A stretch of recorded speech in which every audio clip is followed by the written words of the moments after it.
There's been a lot of people involved in KMFDM over the years.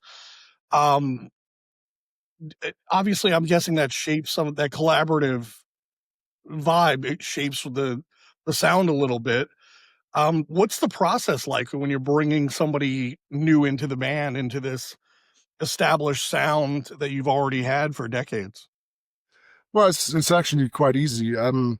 We were just always, as much as possible, working in a modular way so that we didn't have to sit in a rehearsal room or a studio. So early on, we started sending floppy disks or zip drives back and forth.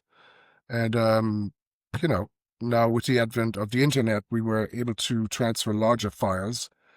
Um, but it was kind of like a very normal thing for everyone in KMFDM to work remotely from one another. So, you know, sometimes, okay, the FedEx guy wouldn't deliver on late on a Friday, so you had to wait till Monday morning before you got the results from someone that was living in, God knows, New York or Los Angeles.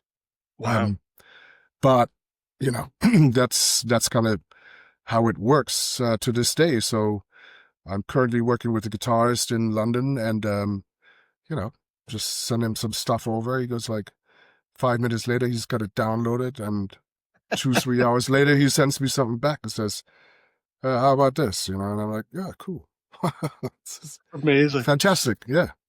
As you know, I interviewed Lucia not too long ago, and we were talking about when she had first come into the band and she was in New York and you were in Seattle. And I asked her, I was like, how did that even work? And she was like, oh, I would just do stuff over the phone. Now we don't even think about that.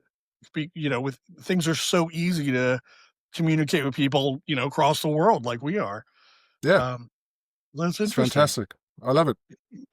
You know, Um, a couple of years ago, I was working with a singer from Jamaica, and that was so awesome. You know, you just basically have a cam in the studio, you watch him do something, and then half an hour later, the guy sends the sound file over, and it's just like, wow, cool. It's I, excellent. I feel like at that point, time zones are probably one of the biggest obstacles. Yeah, that's pretty much the only obstacle. That's awesome. You've worked with a lot of great people. Is there any collaborations that stand out as particularly wild or difficult or unexpectedly Yeah. beautiful? Nina Hagen was pretty wild and pretty beautiful. That was Oh yeah, Nina Hagen, yeah. Like, yeah. wow. No, that was excellent. That was definitely the wildest collaboration I can remember. It was Very three cool. days of 3 days of total mayhem. Any specific stories or no? Well, she liked to sleep late, and Okay. she had a fondness for red wine, quantities of red wine. So it made things, and very interesting. As it does. Uh, Yeah.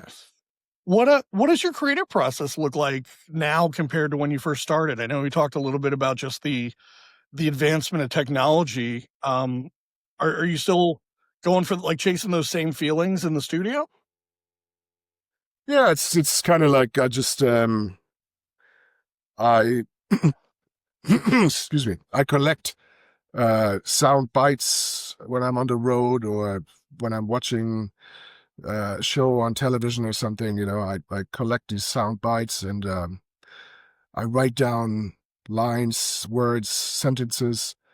And when it comes time to make a song or start an album, I just take all these little bits and bobs and I, you know, toss them around, and play with them a little bit, and maybe turn on a machine that I haven't used in a couple of years and see what happens.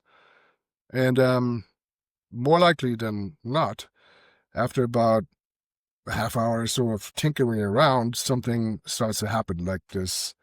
You know, a molecule starts to develop, and that turns into a cluster of ideas and sounds and stuff, and it, all of a sudden you have a drum beat, then there's an idea for a bass line. And so typically within a couple of hours, a song is born.